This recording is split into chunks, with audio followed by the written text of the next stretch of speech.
Hello everyone, my name is Sriya Chatterjee. I'm a media correspondent with Teenager Startups. Our guest today is Arianna Fox, the CEO of Big Ideas Kid Coaching. Arianna is an American teenager entrepreneur. She joins us today to share her journey as an entrepreneur and a successful business owner. Thank you so much for having me. So I'd first like to congratulate you on your remarkable achievement at such a young age. Your company is definitely helping many upcoming entrepreneurs around the world. So first, tell me something about yourself and your company.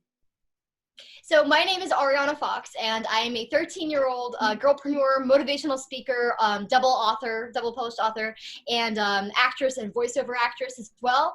I started, to tell something about myself and the company. I started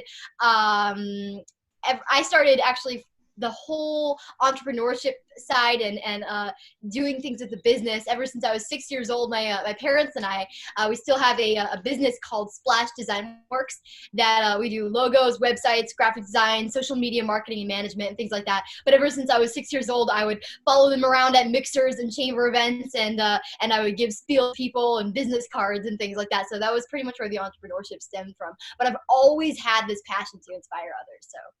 That's amazing. So, tell me something about how you got your inspiration or your idea for your company. So, as I mentioned, ever since I was super young, I always had two passions. One was to inspire people, and the other was to be a writer, to be an author. I wanted to write. The only problem was I wanted to be an author when I grew up. And so I told my parents this one day, and they said, why wait? Why not now? Why not start now? And so I did. And fast forward to a few years later, when one day I woke up and my parents said, you know what? You should be a motivational speaker. And I was like, yes, absolutely, because it culminated with that passion that I've always had. So that was pretty much where I got the idea. And then the idea for the name, Big Ideas Kid Coaching, was just to launch big ideas in kids and to, as the slogan says, or the tagline, inspiring success. So to inspire kids to succeed. That's amazing. So, how does your company work and how do people reach out to you? How do you reach out to people? So for reaching out to people, I have many social media accounts. I actually have pretty much all social media platforms. So on Facebook, Twitter, and Instagram, I am A Fox Author, AFOX. AUTHOR, and then and then LinkedIn and YouTube, I'm Arianna Fox. And then for speaking events and engagements, which I am open for and booking for, you can reach out to our speaking agent, which is Jean Russo, and her email is speakingofsuccessinc@gmail.com. Well, thank you. I've got those noted. If I need any help, I'll definitely be calling you. So, what makes your company unique?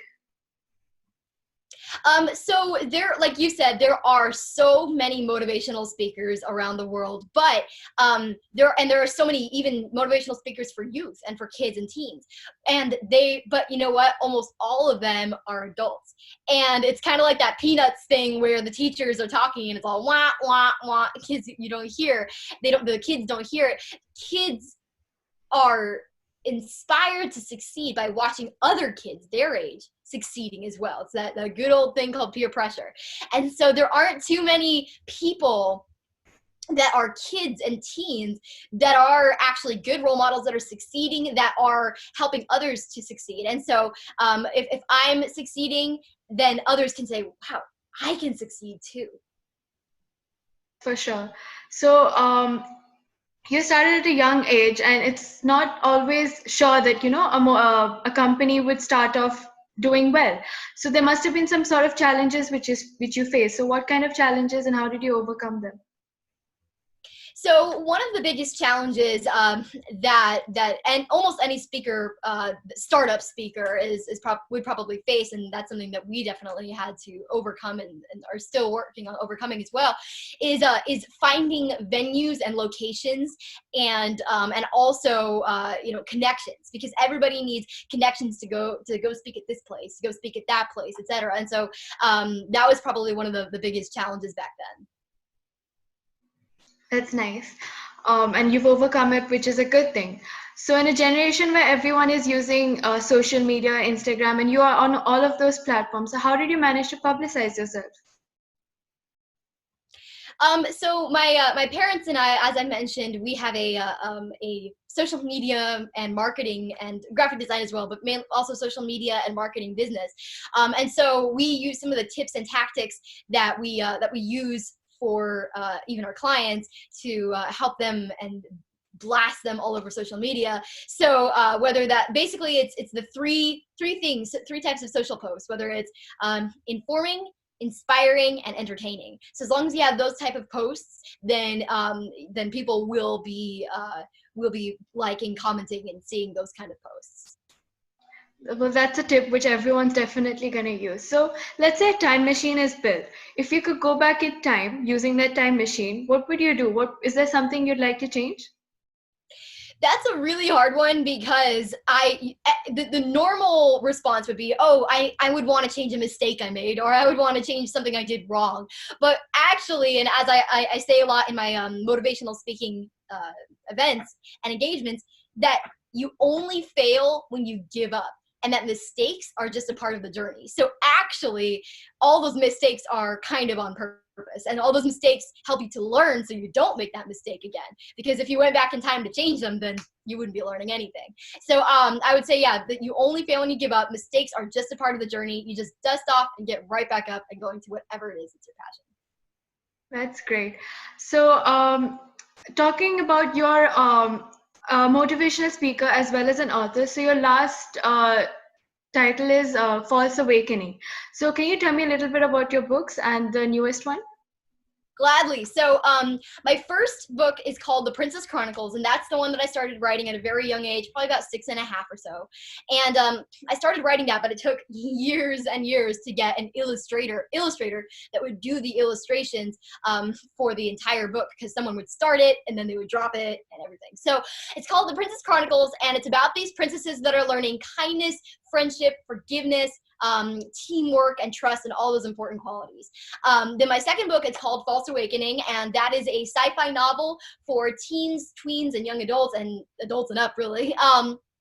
And it's about a man who's in a dream within a dream within a dream. And he joins a rebellion and fights against an evil tyrant to save the dream world and the real. And then my third book that I'm actually currently working on, and I just reached halfway, so I'm super excited, is called Saber Black. And it is about a winged race of people called Andorians. And the good guys are called Sriyas, and the bad guys are called Sendars. But the story is about the main character, Saber Black, is born a Sendar, but fights for the Sriyas. So is she good? Is she bad? Is she both? So those are my books that I have right now. That's amazing. I'm looking forward to reading your book. So you must have read lots of books throughout your, since you were born until now. Is there some sort of book or a few books which you'd like to suggest people should read? Absolutely, especially depending on the genre as well. So I'll just throw a few out there. So my my most recommended book ever is actually a series, and it's the Sherlock Holmes series by Sir Arthur Conan Doyle. I love those books epically, and I'm currently reading them. And so that one for any mystery lovers out there and classic lovers, and then also for another classic fantasy would be Lord of the Rings by J.R.R. Tolkien. And then also for any teen, tween, anybody who's looking for comic relief, one of my favorite book series out there is How to Train Your Dragon by Cressida Cowell. Yeah, it's really, really good. And then also, this is a single book, not a series, is 80 Around the World in 80 Days by Jules Verne. So it's an adventure series adventure book. It's a single, and it's amazing. I love it. So I've noted those down, and I'm definitely going to pick up a few. So why did you choose to start your business, say now, without getting some sort of experience? So you could have, started working in a job or in a company, get an experience, and then taken your company to a next step. So why did you choose that? So for one thing, the being an author and being a motivational speaker, those aren't things you can really find very easily in a job setting. Yeah, you can write for other people. Like, for example, you can be a news writer or an article writer at some company or something, but not a novel writer. You can't novel write for someone. And I've always loved writing fiction novels. And unless you want to be a ghostwriter, but I was always wanting to write just from myself. And then also and then for motivational speaking, that's also not really something you would find much or very often in a job setting, to be a motivational speaker and to actually not like be speaking at some conference or something, but actually just go out different places and inspire people and motivate them. And so that was probably one of the biggest things. And plus, I've always grown up in an entrepreneurship type setting because my parents and have had a business for a long time, and when I was young, then I was helping out with the business and things like that, like a lot. So I've just kind of always been in that entrepreneurship setting. That's been pretty natural for me. That's something really nice. So when you started your company, did you get some sort of entrepreneur funds, or how did you work out, money wise?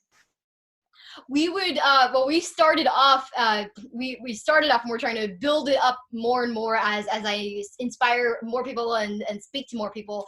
But we started with big ideas, just kind of doing it at different places, some for free, some for just at low cost. But we were just trying to inspire people, more and more, and motivate people. And now as I'm speaking to more people, then the cost might go up, but we were just trying to really inspire. And as for the things of marketing and logos and things like that, my daddy does all of that design and stuff, so we didn't have to pay some designer. He did all the marketing originally, and the original logos and things like that.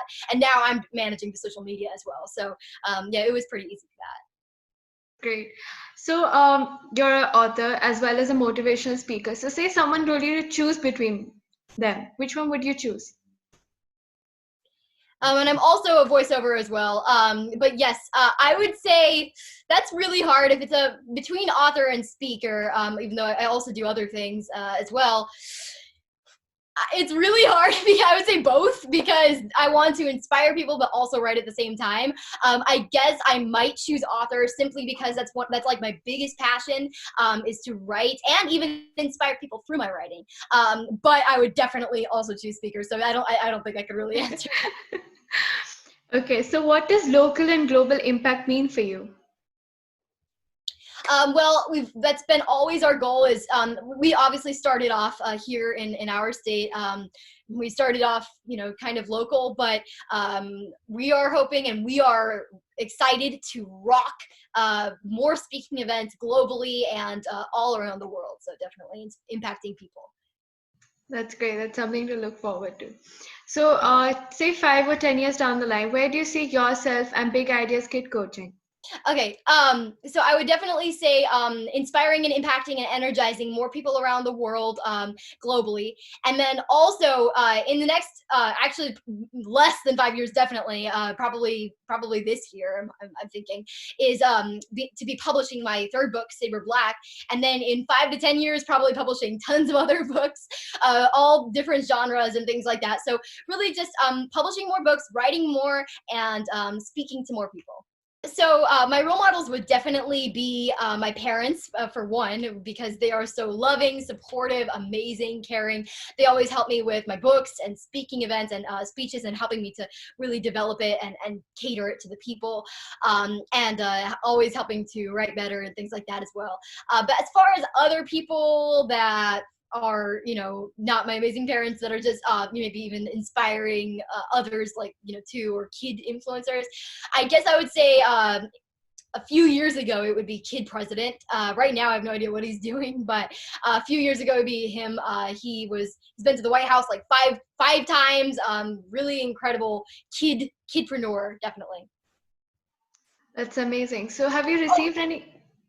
I was just going to say, and one other would be probably Dwayne "The Rock" Johnson, for the work hard mindset and the hustle mentality as well.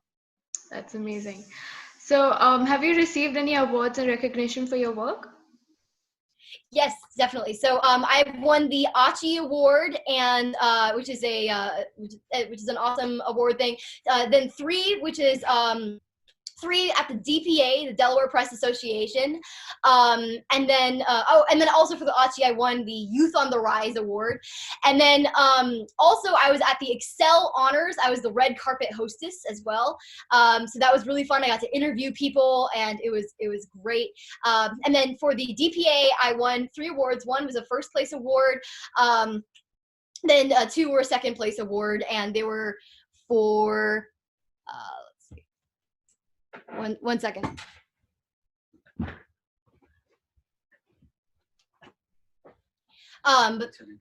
You consider your role model, and why? Governor's award recognition as well, and from the lieutenant governor, and that was really cool. I got this letter from the lieutenant governor where basically commending me and us for what we're doing for other people, and that was really awesome as well. Well, congratulations for your awards. How did you feel when you get those awards? Absolutely grateful and extremely excited, and I was definitely so excited, especially when I got the Achi Award. I was actually able to deliver like a little mini short speech as well, like an inspirational speech, and yeah, it was definitely amazing. That's amazing. So running a business is ever easy. Was there a point where you felt like giving up? Definitely. There was actually a point where I was wondering, you know what, maybe I should just do writing or something like that. But I realized that really it's all about inspiring other people and motivating other people, and not just, oh, it's all about what I want to do. It's actually also all about others. And so that's definitely one of the I definitely did have that kind of thing once, but it's all about getting past that. And you only fail when you give up. So if you don't give up, you do not fail. Oh, that's great. So, well, keep up your hard work. And coming to the end of your session, is there something you'd like to share with the other entrepreneurs out there? I would definitely say that one of the things that a lot of teens are struggling with is influence and peer pressure as well. And one of the things that a lot of people think is that maybe they're not good enough, or they're not as good as their peers or other friends or things like that. And really just go for it. And one of the biggest things is that you are never too young to succeed. You are never ever too young or not cool enough or anything like that. Just make sure that you work hard, and then success will come as long as you work hard. So you will succeed, and you are never ever too young. That's great. And thank you so much for sharing your journey with us. And I hope you continue with your amazing work. Your work is truly commendable, and I hope you reach for the stars. Thank you so much. Thank you so much.